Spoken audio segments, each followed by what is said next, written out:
southeastern Muskogee County in west central Georgia, northeastern Chattahoochee County in west central Georgia, southwestern Talbot County in west central Georgia, southeastern Harris County in west central Georgia, until 4:45 p.m. Eastern Daylight Time. At 4:08 p.m. Eastern Daylight Time, severe thunderstorms were located along a line extending from Midland to near Upatoy to near North Fort Benning, moving east at 15 miles per hour. Hazard, 60 miles per hour wind gusts and penny-size hail. Source, radar indicated. Impact, expects damage to roofs, siding, and trees.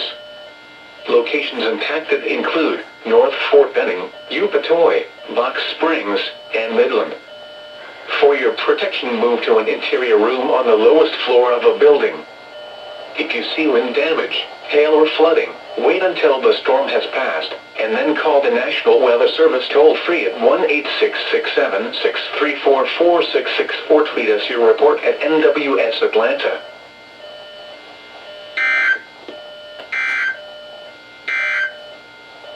At 3 p.m. in Columbus, it was mostly sunny.